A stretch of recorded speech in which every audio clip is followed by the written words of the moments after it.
voici arrivés à la fin d'une autre année, encore une année, on pourrait dire et on devrait dire une année de grâce, l'an de grâce 2019. Pourquoi l'an de grâce? Eh bien parce que, euh, en dépit de tout ce qui peut arriver dans nos vies, en dépit de tellement de choses contraires et apparemment incompréhensibles, lorsque nous regardons autour de nous, ceux qui sont ancrés dans la foi en Jésus-Christ, le Seigneur de l'univers, savent que Dieu gouverne l'histoire du monde et leur histoire personnelle par sa providence, avec un but final, et l'espérance qu'ils et elles ont en eux, dans leur cœur, fait que toutes ces choses-là contraires ne peuvent pas les déstabiliser.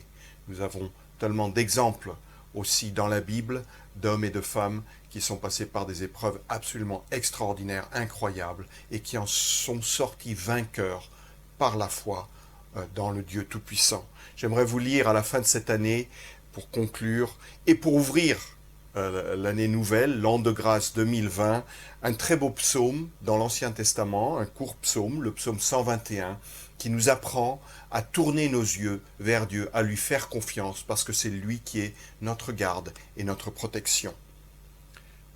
Je lève les yeux vers les montagnes. D'où me viendra le secours? Le secours me vient de l'Éternel qui a fait les cieux et la terre. Il ne permettra pas que ton pied chancelle.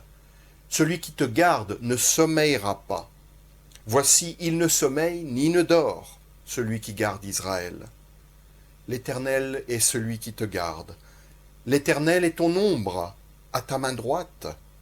Pendant le jour, le soleil ne te frappera pas, ni la lune pendant la nuit. L'Éternel te gardera de tout mal. Il gardera ton âme.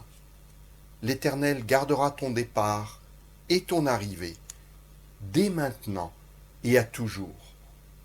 Voilà un psaume qui nous apporte une parole d'espérance et d'assurance exceptionnelle, inattendue même en ce monde si plein d'incertitudes et où l'on est si prompt à être déstabilisé, à chanceler, à se poser toutes sortes de questions du pourquoi et du comment. Et au milieu de ces questions qui sont légitimes et qui témoignent de notre soif de comprendre et aussi d'améliorer nos conditions, notre situation, il y a quelque chose qui transcende tout cela. C'est que, au fond, nous ne sommes pas des êtres isolés, abandonnés au fin fond de l'univers, comme on voudrait nous le faire croire, mais nous sommes des hommes et des femmes qui pouvons tourner nos yeux vers le Créateur de toutes choses, celui qui nous a fait, comme dit le psaume. Et nous avons l'assurance que lui, contrairement à nous, ne sommeille jamais, il ne dort jamais. Quant à nous, tous les soirs, nous devons nous étendre, nous reposer, enfoncer dans le sommeil, être pris par nos rêves. Et c'est en fait, cela nous donne aussi un sentiment de dépendance, parce que nous sommes dans cet état fragile. On pourrait nous attaquer, nous surprendre dans notre sommeil. Eh bien, Dieu, lui, ne dort ni ne sommeille. Ça ne fait pas partie de son être. Mais il nous a créés ainsi pour nous permettre un repos nécessaire.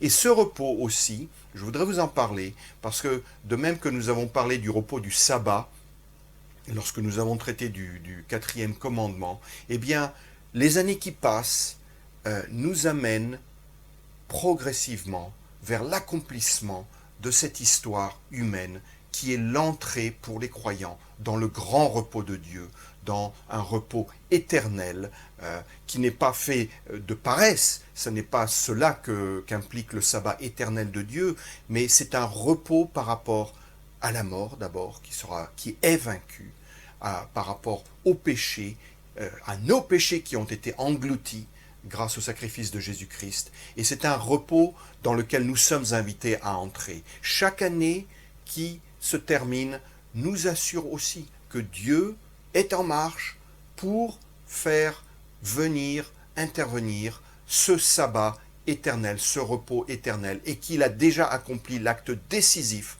à la croix de Golgotha pour que nous entrions aussi dans ce repos et que nous nous reposions. Vous savez comment, surtout les plus âgés d'entre nous, ou ceux qui commencent à devenir un peu plus âgés, ont une horloge interne qui leur fait presque croire que chaque mois c'est la fin de l'année, parce que les années se succèdent à une cadence qui semble accélérée. C'est l'impression, la perception que nous en avons intérieurement.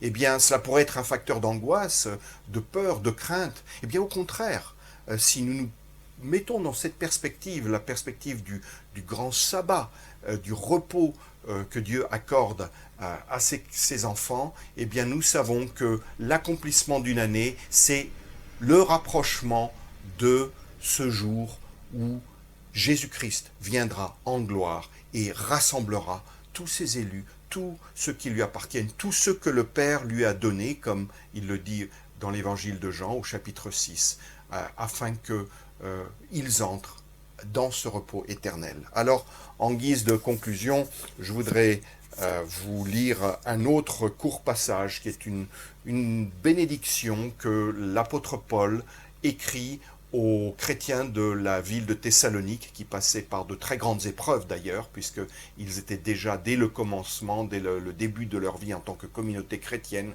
ils avaient subi des persécutions, et il en parle dans sa lettre. Mais voilà ce qu'il écrit au chapitre 5, au verset 23 et 24 de cette première lettre aux chrétiens de l'église de Thessalonique en Grèce. Que le Dieu de paix vous sanctifie lui-même tout entier, que tout votre être, l'esprit, l'âme et le corps, soient conservés sans reproche à l'avènement de notre Seigneur Jésus-Christ. Celui qui vous a appelé est fidèle, et c'est lui qui le fera. Alors à tous ceux qui me suivent sur ces vidéos de Foi et Vie Réformée, je voudrais souhaiter une excellente, une très bonne, une très belle année 2020 sous le regard du Seigneur.